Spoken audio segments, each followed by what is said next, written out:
And I posted a video, a time-lapse video on Instagram a few weeks ago, and it got so many views. And I had a lot of people asking me how I do the paint splatter, and I'm about to do that. So if you want to see, why is it so hard for me to say? It just makes no sense. I don't know.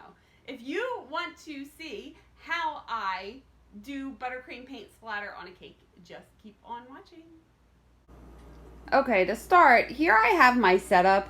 I have just a regular, it's a Wilton turntable, and I have a bunch of lids that I cut off of cake boards to catch the splatter that's going to go all over the place. This is a messy process, and that just helps to keep all the icing at bay. Over here, I already pre-mixed neon colors into buttercream, added a little bit of water to get it to the right consistency. And I'm going to do purple now so you can see what consistency you need to get the buttercream to. Okay, so here I have purple buttercream.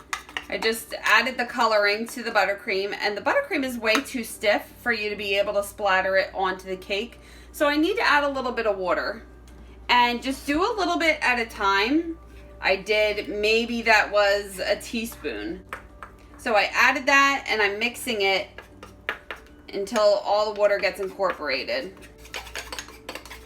And this is a much better consistency here. It's really thin and good for splattering on the cake.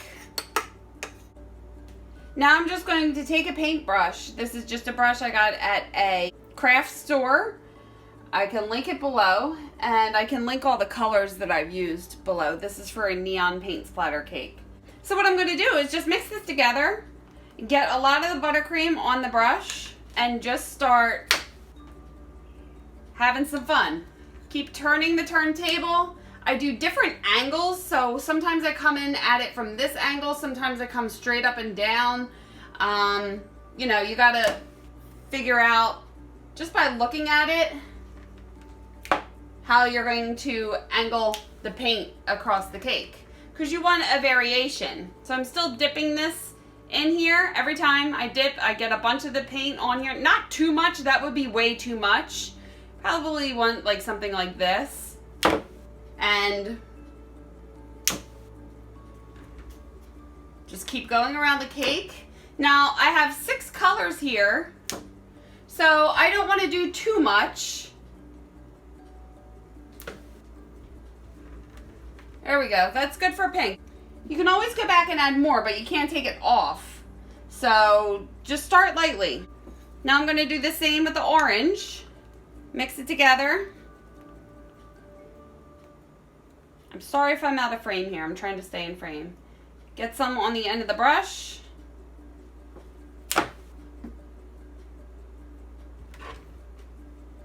This is so much fun.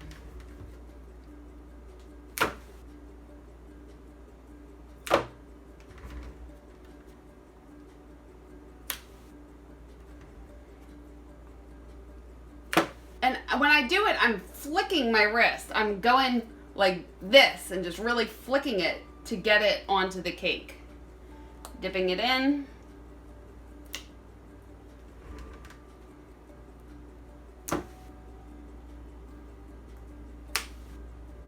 Rinsing the brush in between every color. Grabbing the next color and repeating the process. This yellow isn't thin enough, so I got to add a little more water. You'll be able to tell the consistency. You need it to be able to kind of drip off of the paintbrush. Okay, that's good. And repeat the process.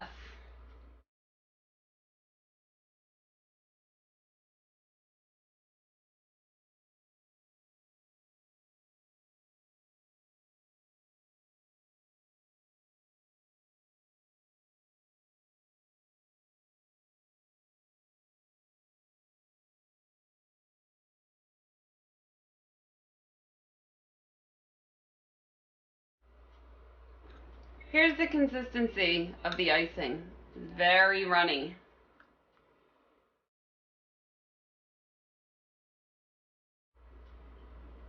Now see, that time I used way too much icing. I got a huge glob there. Okay, you want to try to avoid that. Not a big deal, but still. Don't have too much on the end of the brush. Just like that much is enough.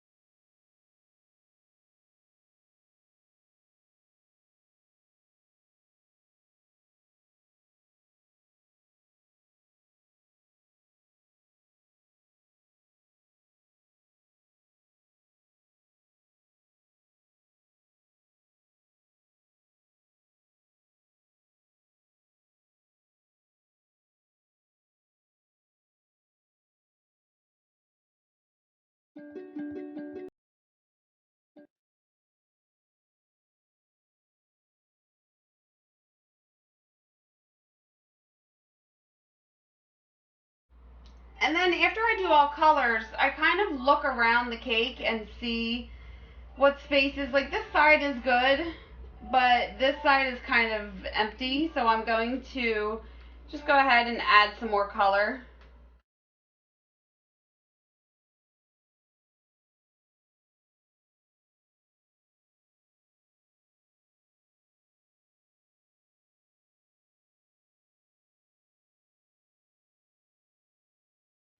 Now I do have some paint, buttercream paint on the floor and all over the countertop, so I am going to clean that up before I proceed. What I like to do is try to find, just like with all my cakes, I try to find what I like the best, what section I like the best, and that will become the front of the cake. So I just kind of turn it around, see what I like. This is good. So now what I want to do, and I want to stack this while the buttercream, when it's not solid from being in the fridge, so the top tier will sit nicely on top. I have this tier here. I'm just going to set that down, making sure that I note that this is the front of the cake. And I have a stacking video that I can link below to show you how I stack my cakes. But that looks pretty good. So here you go. Here's your pretty awesome badass paint splatter effect on your cake. I didn't mention before that I did cover that, obviously, well, I don't want to say obviously. I did cover the cake in dark marshmallow fondant that I dyed, well, black marshmallow fondant. Whenever I have to use a black background for a cake, I always cover it in fondant because you have to add way too much icing, way too much coloring to the icing to get it to be black, and it would alter the taste, and that's a lot of coloring, and people don't want to eat that. So a couple things. When I first looked into this years ago, I saw a lot of people do this with royal icing, and I just prefer to use buttercream. But either way, you just want to make sure that you thin it out enough so it will splatter on the cake good. You also want to make sure you use a good flick of your wrist, and you don't have too much icing on the paintbrush so you don't get huge globs. You really want just kind of like those lines or whatever they're called. I don't know. I'm not really an artist. Well, I am an artist, but just not a painting artist. You want to make sure that you have a backsplash so you can catch all the extra buttercream that's going to go all over the place. Also, the splatter that is on the cake board, I like the look of it. Sometimes I scrape it off with a spatula, and sometimes I leave it on there. I think for this one, I'm just going to leave it on. You could do whatever you want. So I think that's it. If you have any questions, you can leave them below, and I will get back to you as soon as I can. And like always, feel free to like this video if you liked it, and hit the subscribe button if you haven't already. And you can follow me. I'm on social media, and I have my website. I will link all of that below. And I think that is it for now. So I will see you on the next one.